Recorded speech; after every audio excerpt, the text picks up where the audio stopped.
Welcome, Deronda here with Foods 101. Today I'm showing you how to bake a basic 9-pound turkey breast. Don't let it intimidate you. Very simple and easy to do. Thanksgiving is right around the corner, then comes Christmas. This will be the perfect entree for your holiday meals. This 9-pound turkey breast I bought already brined. I took it out of its package, I rinsed it under nice, cool, tap running water and patted it dry. Here in this dish, you want it about the size of your turkey breast. I've got a mirepoix going on. That is pieces of carrots, onions, and celery. I'm going to add about a tablespoon of vegetable oil. Go ahead, give it a lovely little tossing. Mix your mirepoix up a little bit. Add some kosher salt, about a teaspoon, and a little black pepper, along with some dried thyme, about a teaspoon. We're going to give this a lovely little tossing. Now I've got my oven preheating to 350 degrees Fahrenheit. Look how beautiful this is. This is going to act like a bed to our turkey breast. You want to make sure you pat dry your turkey breast. You don't want any liquid on it. And then we're going to raise it up and we're going to move it over here on top of this mirepoix vegetable foundation we've got going on, and just move it down in there until it's secured. With about a tablespoon of vegetable oil, we're going to rub it all over the turkey breast. Don't need to worry about the bottom because it's lying on top of that bed of vegetables. And sometimes you may find a stray feather. Yep, that's all part of the poultry family, and you can disregard this. Do this. We're going to add salt, pepper, and a little thyme. You don't have to add the thyme if you don't want to, but definitely the salt and pepper. Generously sprinkle the turkey breast with some kosher salt. I'd say no more than 2 teaspoons. Okay, get it over here on the sides. Yep, just on the sides like this. Add a little bit of pepper, and you can just rub that in as well. This is going to be absolutely perfect. I'm adding a little bit of thyme. This is optional, not necessary. Oh yum, I love the smell of thyme during the holidays. And you probably don't want to rub that in because I just love the presentation that it gives once you pull this baked turkey breast out of the oven and it has this golden brown color with this salt, pepper, and thyme covering the skin of the turkey. If you want to create your own flavors in this turkey breast, you can go ahead and add basil or rosemary or a lemon or garlic inside the cavity of the turkey. And this will give it a different flavor. I'm not adding this today, but I'm leaving it optional for you to add. Add whatever flavors you love in the cavity of the turkey to make it your own outstanding baked turkey breast. Off to the oven. On the middle rack, add a half a cup of water. This will keep the turkey moist while it's browning. And of course, with those vegetables, you're going to get more moisture. We bake this for 3.5 hours or until the meat thermometer inserted into the thickest part of the breast without touching the bone reads 165 degrees Fahrenheit. About an hour and a half into baking, you see how the top of our turkey is getting a little brown? I've got a piece of tin foil that I'm going to tint and lie over the top of it, shiny side out. And the tin foil will keep the top of the turkey from browning any further. I'm taking the tin foil off and look how beautiful and golden that is.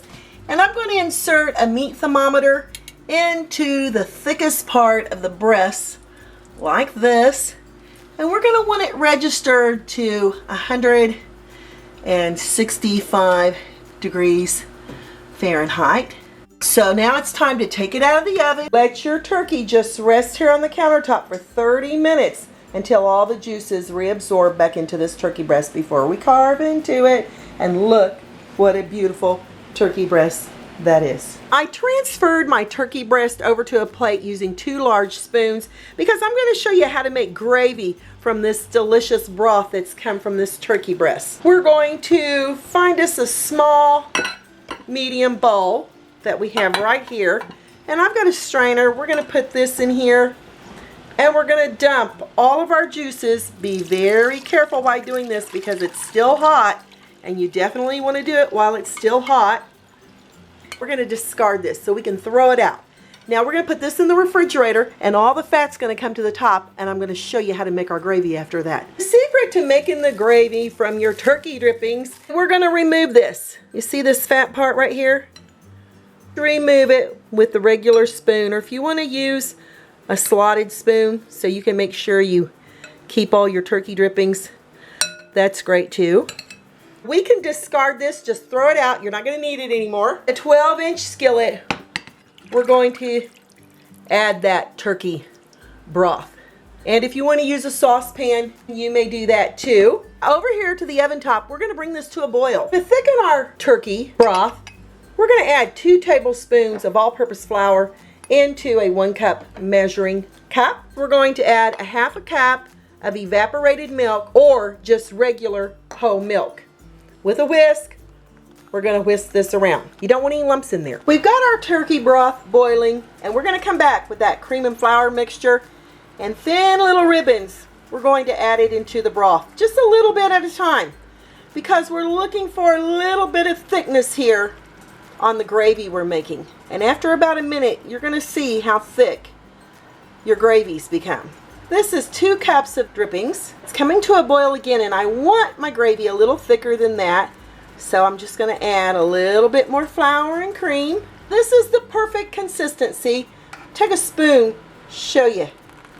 If you want it a little thicker, you may make it a little thicker. If you want it a little thinner, then you're going to not add so much of your cream and flour. Looky there. Absolutely perfect. To carve this beautiful turkey breast, and look what a beauty that is. We're going to find the breastbone here. And we're going to start with a very sharp knife. Be sure you use a very sharp knife. And we're going to cut right along the edge of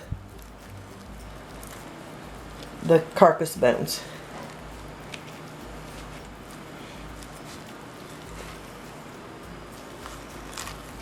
Okay, just follow the edge there all the way up here to the top.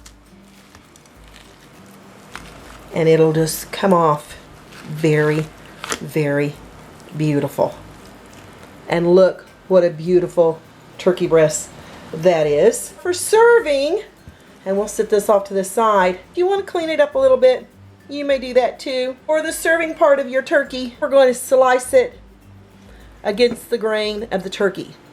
So you'll have these beautiful slices of turkey. Now, make sure you have a sharp knife. If you don't have a sharp knife, this isn't going to work so great. You're not going to get these beautiful thin pieces of turkey. Oh my goodness. I know it's going to be absolutely fantastic, and I know you'll be able to do it too. Very simple steps to follow. Look how lovely and beautiful those pieces of turkey are. Add that turkey breast to our favorite serving dish. Make sure you get it all on there, and look how beautiful that is. I think I'm going to get this slice, put it right here on my plate. Just got to give it a bite. Look how lovely and tender that is. Wow, the perfect moistness. The seasonings are just right. And if you want to remove the skin from the turkey, you may. I just leave it on because I think it has a beautiful presentation with the pepper and the thyme that I've added. For that gravy, I've not forgotten about that gravy. Gotta give it a little bit of a try. Go back in. Wow. Another burst of flavor that you're absolutely not going to regret. This is absolutely amazing, and you can make it too. Hey you all, I'm Deronda with Foods 101. Leave me a comment, give me a thumbs up. Thanks a million for watching. Happy holidays, and I'll catch you lovely people later.